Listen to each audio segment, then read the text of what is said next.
இன்றைக்கி நம்ம முட்டை சாதம் எப்படி செய்யுதுன்னு பார்க்க போகிறேங்க. நான் வந்து ஒரு கடாயை வச்சுருக்கேன். அதில் வந்து 2 கரண்டி எண்ணெய் ஊற்றிக்குங்க.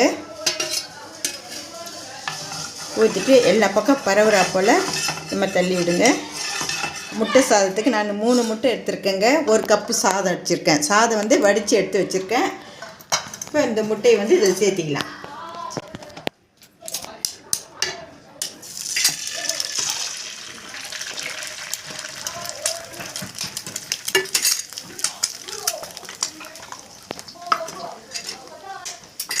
உங்களுக்கு எத்தனை பேர் சாப்பிட்றாங்களோ அந்த அளவுக்குங்க. உங்களுக்கு இன்னும் அதிகமாக வேணுன்னா கூட முட்டை அதிகமாக எடுத்துங்க. நான் 1 கப்பு சாதத்துக்கு 3 முட்டை எடுத்துருக்கேங்க. இதை வந்து நல்லா இது மாதிரி பிரட்டி விட்டுருங்க. இதை ஒரு முறை நல்லா இது மாதிரி கலந்து விட்டு கொஞ்சமாக சால்ட்டு சேர்த்திங்க. இதில் மேலே தூவி விட்டுட்டு மறுபடியும் கலந்து விட்டுருங்க. நல்லா இந்த அளவுக்கு முட்டாக இருப்பாருங்க. இந்த அளவுக்கான பிறகு நம்ம வந்து இது ஒரு பாத்திரத்துக்கு மாற்றிக்கலாங்க. இப்போ நம்ம முட்டை எடுத்து வச்சுங்க. இப்போ அதே பாத்திரத்துலேயே 2 கரண்டி, சின்ன கரண்டி தாங்க, இல்லை 2 கரண்டி எண்ணெய் ஊற்றிங்க. எண்ணெய் காஞ்ச பிறகு கொஞ்சமாக கடுகு,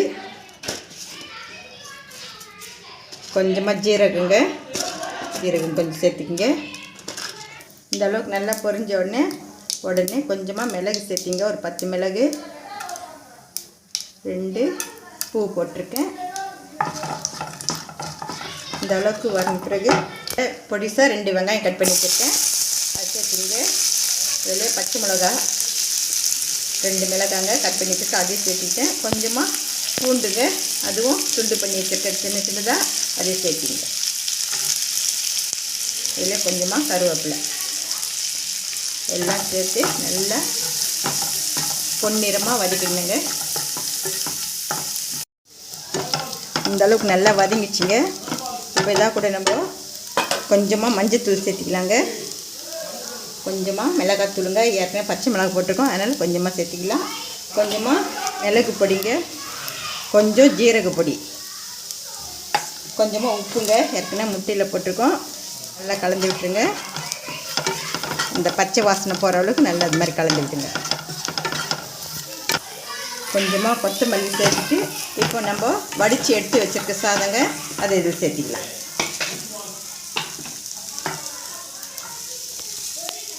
சாதம் வந்து கொஞ்சம் பளபளன்னு இருக்கணுங்க. அப்போ தான் நல்லாயிருக்கும்.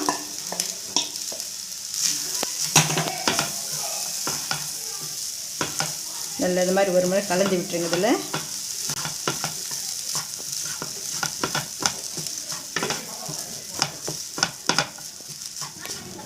சேர்க்காமே நம்ம இந்த சாதம் நல்லா எண்ணெயிலே வெங்காயம் இதெல்லாம் போட்டிருக்கீங்களா, அதிலே நல்லா இது மாதிரி பிரட்டி எடுத்துகிட்டு இப்போ இந்த ஸ்டேஜில் நம்ம எடுத்து பொரித்து வச்சுருக்க முட்டை இதில் சேர்க்க போகிறோங்க.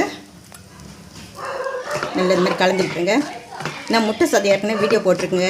இது எதுக்கு செய்யணும்னா, இப்போது பசங்கள்லாம் ஸ்கூல் லீவில் இருப்பாங்க, வீட்டில் இருப்பாங்க இல்லைங்களா, பிள்ளைங்க விளையாடிட்டு வரோம், ஒரு மாதிரி எங்காவது வெளியே போயிட்டு வருவாங்க, பொருள்காட்சி எக்ஸிபிஷன் இந்த மாதிரி சில இடத்துக்கு போயிட்டு வந்தோன்னே வீட்டுக்கு வந்தோன்னே நம்ம அவசரமாக சாப்பாடு செய்யணும்னு தோணும். இந்த மாதிரி வெறும் வெள்ளை சாதம் இருந்தாவே இந்த மாதிரி குழந்தைங்களுக்கு முட்டை சாதம் செஞ்சு கொடுத்தா ரொம்ப விரும்பி சாப்பிடுவாங்க.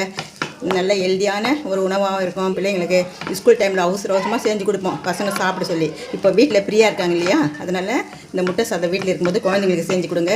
பெரியவங்களும் சாப்பிட்லாம். இப்போ இதில் கொஞ்சமாக கொத்தமல்லி தூவி நம்ம ஸ்டவ் ஆஃப் பண்ணிடலாம். ஹெல்தியான முட்டை சாதம் ரெடி ஆகிடுச்சுங்க. நீங்கள் உங்கள் வீட்டில் இது மாதிரி செஞ்சு பாருங்கள். இந்த வீடியோ பிடிச்சிருந்தா லைக் பண்ணுங்கள், ஷேர் பண்ணுங்கள். ஸ்டவ் ஆஃப் பண்ணிடலாம்.